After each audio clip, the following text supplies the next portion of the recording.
Bienvenidas, bienvenidos a la sexta sesión del curso Historia de la Filosofía 6, Kant y el Idealismo Alemán. Estos son materiales de apoyo a la lectura semanal.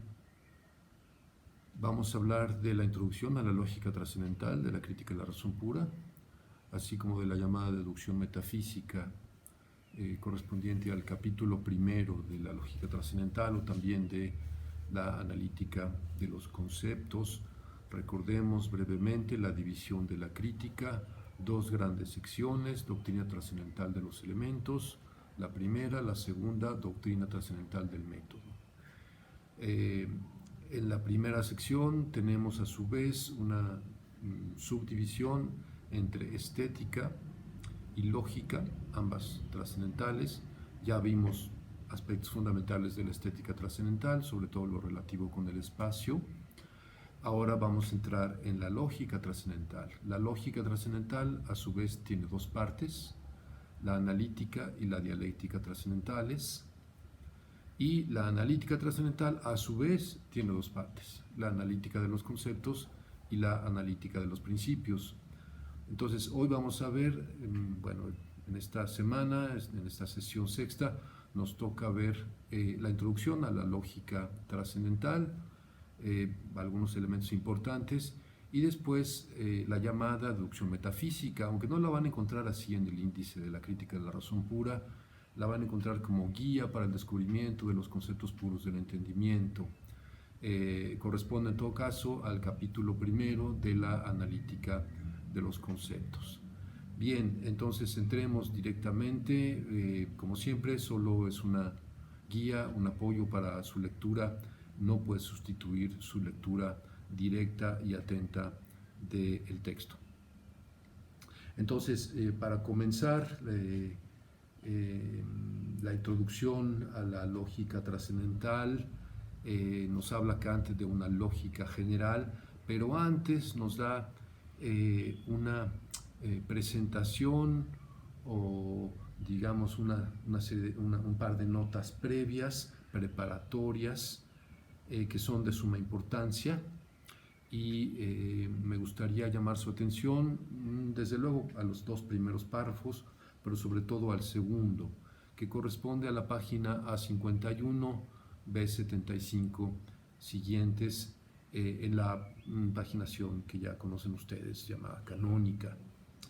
Voy a leer rápidamente porque es importante, a reserva de que lo comentemos con más detalle el lunes, durante las 2 horas del curso. Son pasajes muy conocidos. Y dice: si llamamos sensibilidad a la receptividad de nuestra mente, siempre que sea afectada de alguna manera, en orden a recibir representaciones, llamaremos entendimiento a la capacidad de producirlas por sí mismo, es decir, a la espontaneidad del conocimiento. Entonces tenemos algo que ya conocemos, la tesis de la receptividad. Recuerden ustedes, la hemos mencionado varias veces, ¿no? La sensibilidad humana, ¿no? Estamos hablando de las capacidades humanas, tiene la propiedad de ser receptiva. Y ahora vamos a entrar en el entendimiento, ¿no? Esta es la lógica, finalmente. Entonces dice: llamaremos entendimiento a la capacidad de producir representaciones por sí mismo. Entonces esto es súper importante, ¿no? La idea de que el entendimiento tiene capacidad para producir representaciones por sí mismo, esto es, conceptos, un cierto tipo de conceptos. Los conceptos puros o categorías van a tener su origen en el entendimiento puro y en ningún otro lugar. Entonces la propiedad del entendimiento puro, la propiedad que caracteriza al entendimiento puro, la llama Kant espontaneidad, y la contrasta por supuesto con la receptividad de nuestra sensibilidad. Hemos hablado de esto y hemos dicho que se le ha llamado a esta tesis la tesis de la heterogeneidad. Digamos, es la concepción según la cual las intuiciones y los conceptos son representaciones de naturaleza distinta, y digamos, esto se refleja en las facultades o en las capacidades cognitivas, sensibilidad y entendimiento. Bien, voy a seguir la lectura. Dice: Nuestra naturaleza, escribe Kant, conlleva el que la intuición solo pueda ser sensible, es decir, que no contenga sino el modo según el cual somos afectados por los objetos. De nuevo, la tesis de la receptividad que ustedes conocen. Y continúa, la capacidad de pensar el objeto de la intuición es en cambio el entendimiento. Ninguna de estas propiedades es preferible a la otra. Sin sensibilidad ningún objeto nos sería dado y sin entendimiento ninguno sería pensado. Los pensamientos sin contenido son vacíos, las intuiciones sin conceptos son ciegas. Les remito al primer capítulo de mi libro, Disonancias de la Crítica, si quieren profundizar en el posible significado de esta famosa frase. Los pensamientos sin contenido son vacíos, las intuiciones sin conceptos son ciegas. Nos podemos remitir, estamos en la 51b75, pero más adelante va a retomar este tema en la 77b102, por si lo queremos ver. No me voy a detener demasiado en esto. Esto es, lo que estamos viendo es en el texto, digamos, el preámbulo a la presentación de lo que sería la lógica general. Dice Kant, esta lógica general, bueno, se puede subdividir, ¿no? En justamente la lógica de lo general o la lógica de lo especial, el uso especial del entendimiento. Y cuando nos menciona esto, nos advierte que la lógica general, a su vez, ¿no?, puede ser lógica aplicada, que no es una ciencia, sino que se refiere a las condiciones empíricas, subjetivas, del uso del entendimiento en diferentes contextos, pero que no es una ciencia, solo viene al final de los conocimientos, mientras que la lógica pura, ¿no?, nos dice va a consistir en las reglas necesarias del pensar, de todo pensar. Sobre esto se ha escrito mucho recientemente. Puedo remitirles a dos autores, bueno, a un autor y a una autora que han trabajado este tema de la lógica y de la normatividad de la lógica. Huaping Lu Adler es una profesora de la Universidad de Georgetown que ha trabajado este tema, y también al profesor Clinton Tolley de la Universidad de San Diego. Pueden revisar sus trabajos. Entre nosotros, Julia Muñoz, doctorante de la UNAM, está trabajando también este tema de la lógica y la normatividad de la lógica. Lo que importa en todo caso es que la lógica general, la lógica pura específicamente, esta que es verdaderamente una ciencia, ¿no? Lo que importa es que es una lógica, es una ciencia entonces que hace abstracción de todo contenido del pensar, ¿no? Y en este sentido sería una ciencia formal. No me detengo mucho y paso rápido a la lógica trascendental. En contraste con la lógica general, que es pura, que es la ciencia del entendimiento puro, digámoslo así, y que, digamos, se refiere a las necesarias reglas del pensar y que es absolutamente general. En contraste con esta, la lógica trascendental pretende ocuparse del contenido del pensar. Entonces, se ocupa de objetos y del modo en el que conocemos objetos, ¿no? Se ocupa de esta gran pregunta que Kant había formulado en algunas cartas previas a la redacción final de la Crítica de la Razón Pura: cómo es que las representaciones pueden referirse a priori a los objetos. Esta es la lógica trascendental y es la lógica que a Kant le va a interesar. Digamos que en términos contemporáneos es la primera lógica epistémica de la que se pueda tener memoria, ¿no? Si tiene algún sentido para ustedes esta expresión lógica epistémica. En todo caso, la lógica trascendental es la que verdaderamente responde a la propiedad del entendimiento puro, de ser espontáneo, es decir, de producir representaciones, es decir, conceptos por sí misma. por sí mismo. Ahora bien, yéndonos también muy rápido en esta parte, pues la lógica trascendental se subdivide, ¿no? Y esta subdivisión también tiene sus complicaciones y tiene raíces quizá en cómo entiende Kant la tradición antigua, la tradición griega clásica, específicamente Aristóteles, aunque no solo. Entonces, la lógica trascendental, como la lógica general, según Kant en su tiempo, se subdivide en analítica y en dialéctica, ¿no? Podemos ver los detalles de esta distinción si ustedes quieren, pero grosso modo, la analítica corresponde a las reglas del entendimiento puro cuando se expresa en juicios. Y digamos, una de las expresiones fundamentales del entendimiento para Kant son los juicios. Si algo hace característicamente el entendimiento es juzgar. Entonces a esto corresponde la analítica. Mientras que la dialéctica corresponde a la razón, entendida muy generalmente como una capacidad inferencial.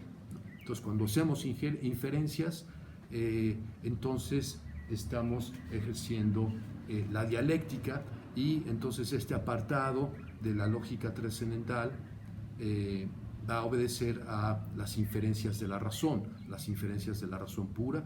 Insisto, estoy yendo muy rápido. En la parte tercera de la introducción que estamos viendo y que corresponde a la analítica, tenemos, por ejemplo, en A58, B82 y siguientes, una famosa reflexión sobre la verdad y sobre el criterio de verdad, o el posible criterio de verdad. Simplemente lo señalo porque, digamos, el corolario es que en la medida en que, digamos, la noción de criterio hace abstracción de todo contenido del pensamiento, en esa medida, criterio de verdad no pertenecería propiamente a la lógica trascendental. Entonces podemos discutir este asunto tremebundo sobre en relación con la verdad, ¿no? Bueno, podemos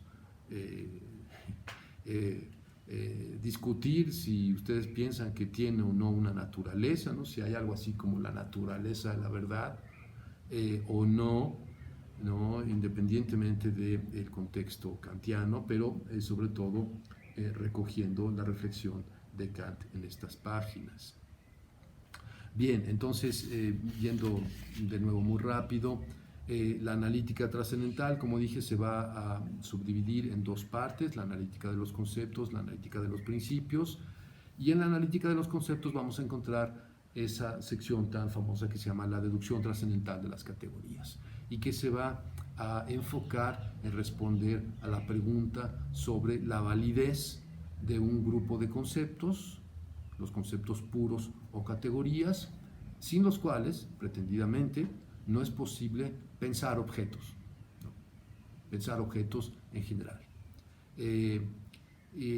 La dialéctica trascendental, a su vez, se va a ocupar de las inferencias dialécticas de la razón, y esto tiene una connotación no peyorativa, pero sí, digamos, un tanto negativa. Las inferencias, aquí el término dialéctico, me refiero al término dialéctico.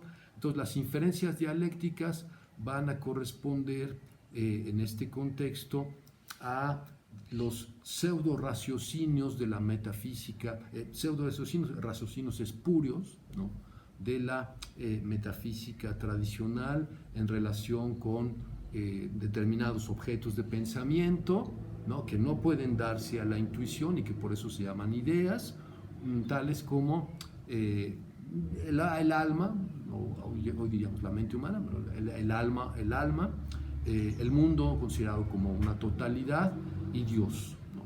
Alma, mundo, Dios son los objetos tradicionales, los objetos de la metafísica tradicional. Y entonces en esa sección de la crítica, en la dialéctica trascendental, que a su vez se subdivide en tres partes: paralogismos, antinomias e ideal trascendental, en esa sección va a someter a crítica los argumentos tradicionales en torno a la naturaleza del alma, la naturaleza del mundo y la naturaleza de Dios, ¿no? Presentándolos como argumentos epistémicamente espurios, ¿no? No nos aportan en realidad ningún conocimiento de sus objetos. Bien, entonces yendo de nuevo un poco rápido, vamos a pasar a la deducción metafísica, que vendría siendo, como ya les anuncié, el capítulo primero de la analítica de los conceptos, titulado Guía para el descubrimiento de todos los conceptos puros del entendimiento. Entonces, habiendo mencionado ya esta idea de que el entendimiento se caracteriza como una facultad espontánea, es decir, como una facultad que puede producir de suyo representaciones, en este caso conceptos, entonces, ¿cómo llegamos a ellos? Esta es la pregunta. ¿Cómo diablos damos con algo así como los conceptos que originalmente produce el entendimiento? No se trata entonces de conceptos, vamos a decir, comunes y corrientes, ¿no? Tales como, bueno, por ejemplo, los llamados sortales, ¿no? Conceptos que nos permiten seguirle la pista a determinados particulares, ¿no? No se trata del concepto de árbol, del concepto de perro, la otra vez se hablaba de clases naturales, ¿no? Entonces hablemos mejor de sortales. No se trata de este tipo de conceptos, sino, digamos, si vamos con la teoría de Kant, digamos que con aquellas reglas, se trata de aquellas reglas que, reglas finalmente categoriales, que nos permitirían en general usar los conceptos empíricos con los que contamos, ¿no? Entonces, esta es la idea de que podemos distinguir básicamente dos clases de conceptos dentro de nuestro repertorio conceptual. Cuando digo nuestro, es el humano, ¿no? El repertorio humano. Los conceptos empíricos y los conceptos puros. Entonces, la guía para el descubrimiento de todos los conceptos puros del entendimiento tiene como propósito, bueno, pues dar con esos conceptos, ¿no? ¿Cuáles son? ¿Cómo se comen? ¿Cómo llegamos a ellos? Y bueno, esta es una parte que se ha prestado a mucha sorna y bueno, uno de quienes se han burlado con más sorna de esta parte es el propio G.W.F. Hegel, ¿no?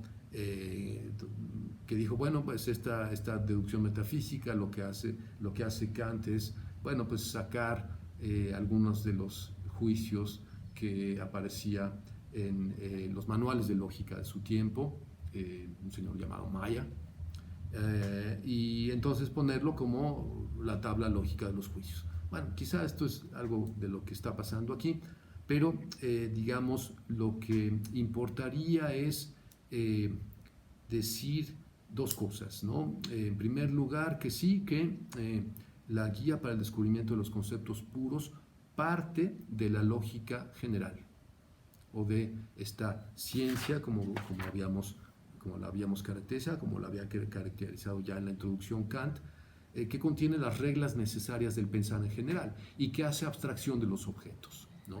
En contraste con la lógica trascendental. Entonces, partiendo de lo que se puede asegurar acerca de la lógica general y en particular acerca de los juicios en esa tabla lógica, arribamos a la tabla de los conceptos puros o categorías. ¿Cómo arribamos a esto? ¿No? Bueno, es la guía, es el hilo conductor, también llamado el hilo conductor, y hay varias claves, y solo voy a mencionar un par de ellas. Una es la idea de función, porque va a caracterizar Kant a los conceptos como funciones de unidad. Y la otra, muy vinculada, la idea de síntesis. Entonces, grosso modo, entendiendo a los conceptos como funciones de unidad, ¿no? Y, digamos, teniendo ante nuestra vista, teniendo a la mano la tabla lógica de los juicios que nos ofrece ya la lógica general, ¿no? Agregamos la idea de unificación o de combinación sintética, ¿no? Y arribamos entonces a una tabla distinta, una tabla que ya no es de la lógica general, sino de la lógica trascendental, y que es la tabla de las categorías. Se trataría en este caso de un conjunto de reglas, a priori, ¿no?, para el uso de los conceptos del entendimiento en los juicios. Entonces se trata del paso, en grosso modo, la deducción metafísica, se trata del paso de la lógica general a la lógica trascendental. La primera nos da meramente juicios que son válidos según su forma. La segunda nos da categorías o conceptos puros que pretendidamente son indispensables para todo pensamiento objetual, para todo pensamiento de objetos. La deducción trascendental, ¿no?, va a tener otro cometido, ¿no?, a diferencia de la deducción metafísica, no es solamente, explicar la posesión de los conceptos puros o de las categorías, sino de demostrar o de, hacer evidente su valor objetivo, es decir, su empleo para pensar los particulares que se nos dan a la intuición, ¿no? De esto hablaremos después, de la deducción trascendental propiamente hablaremos después. Ahora estamos en la deducción metafísica, pero regreso rápidamente sobre nuestros pasos para hablar de las funciones de unidad. Esto es A68, B93. Y les remito directamente al juicio. Todas las intuiciones, en cuanto sensibles, se basan en afecciones, mientras que los conceptos lo hacen en funciones. Entiendo por función la unidad del acto de ordenar diversas representaciones bajo una sola común. Entonces, la unidad del acto, ¿no? La función es la unidad del acto de ordenar. ¿Y de ordenar qué? Una multiplicidad de representaciones, por ejemplo, las representaciones sensibles que ofrece la intuición, bajo una sola representación.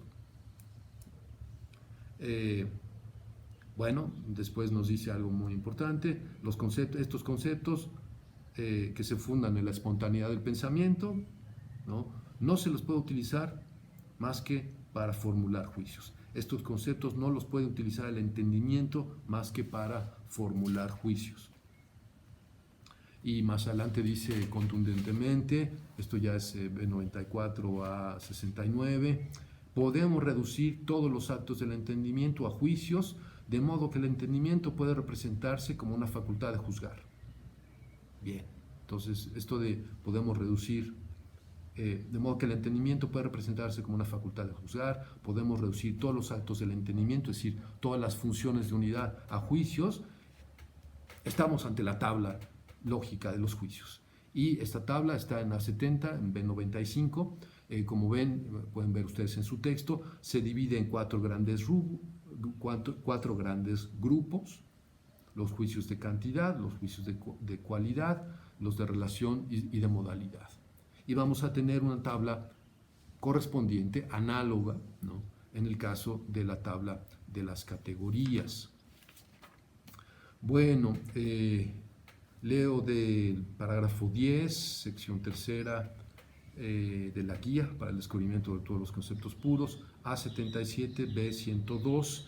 La lógica trascendental tiene ante sí lo diverso de la sensibilidad a priori que la estética trascendental le suministra, a fin de dar a los conceptos puros del entendimiento una materia sin la cual quedarían estos desprovistos de todo contenido y por tanto enteramente vacíos, ¿no? Entonces este es el tema de evitar la vacuidad, ¿no?, de los conceptos, si nos quedamos, por ejemplo, con la lógica general, la lógica como una ciencia meramente formal, digámoslo así. Y bueno, ahí mismo nos dice, la espontaneidad de nuestro pensar exige que la multiplicidad sensible sea primeramente recorrida, asumida y unida de una forma determinada a fin de hacer de ella un conocimiento. A este acto lo llamo síntesis. Entonces también podemos decir, la espontaneidad del pensar arroja o tiene una expresión característica que es la síntesis. Y esto, la síntesis consiste entonces en recorrer, asumir y unificar determinadamente la multiplicidad. Entonces esto es la síntesis y nos dice más adelante, comenzando el siguiente párrafo, insisto, estoy en A77B103, entiendo por síntesis en su sentido más amplio el acto de reunir diferentes representaciones y de comprender su variedad en un único conocimiento. Entonces, como ven, la noción de función de unidad, ¿no?, y la noción de síntesis son muy cercanas. Entonces, habría varios tipos de síntesis, ¿no? Aquí también está involucrada la imaginación, ¿no?, para complicar el guiso, para hacerlo más sabroso. Una función anímica ciega, podemos discutir esto cuando ustedes quieran, A78, B104, y habría varios tipos de síntesis, como es natural. En Kant encontramos estas, digamos, dicotomías, estos contrastes, y tendríamos por un lado la síntesis empírica, ¿no?, que procede según la diversidad de la experiencia que nos ofrece la experiencia, y también tendríamos la síntesis pura.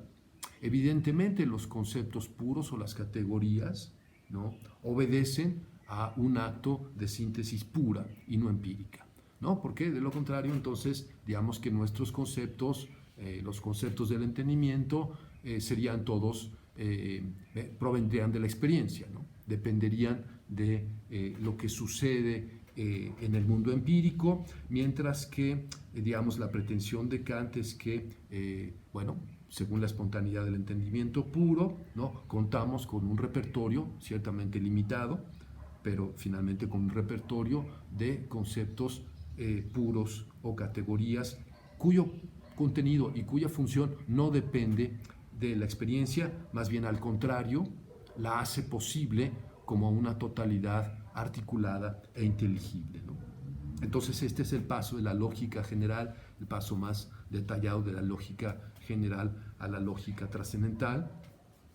Entonces nos dice Kant, de esta forma surgen precisamente tantos conceptos puros referidos a priori a objetos de la intuición en general, como funciones lógicas surgían dentro de la anterior tabla en todos los juicios posibles. Así entonces pasamos de la tabla de los juicios, ¿no?, que se descubre, vamos a decirlo así, analíticamente, yendo a las reglas que son necesarias para el pensar independientemente de los objetos, ¿no? Pasamos de ahí a una tabla de categorías, estamos en A80B106, a una tabla de categorías que nos dan conceptos puros que pretendidamente se refieren a priori a objetos de la intuición en general. Bien, ya llevamos mucho tiempo, lo voy a dejar ahí, solamente quiero concluir repitiendo algo importante que mencioné hace un momento.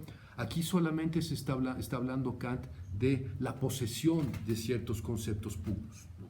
Ahí tienen ustedes su tabla, corresponde a los 4 grupos de los juicios: cantidad, cualidad, relación y modalidad, divididos a su vez en tres grupos. Esos detalles ahora no importan. Lo que importa es que Kant pretende en estas páginas haber mostrado que de hecho poseemos, ¿no?, un cierto grupo de conceptos puros o categorías, ¿no?, que caracterizan originariamente la actividad del entendimiento humano.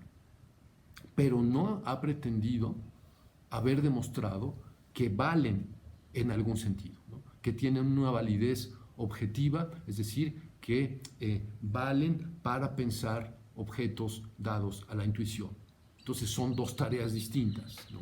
Una es mostrar o hacer ver que poseemos un repertorio de conceptos, y otra tarea es demostrar que ese repertorio de conceptos tiene alguna función en nuestra vida cognitiva, ¿no? Y esa función es pretendidamente muy importante, es decir, hacer posible la experiencia, nada menos, ¿no? Entonces, digamos que la siguiente parte, la deducción trascendental, va a tener ese cometido, ¿no?, demostrar la validez de las categorías para todos los objetos de la experiencia, ¿no? Vamos a dejarlo aquí y, bueno, pues comentaremos el lunes en clase. Chao.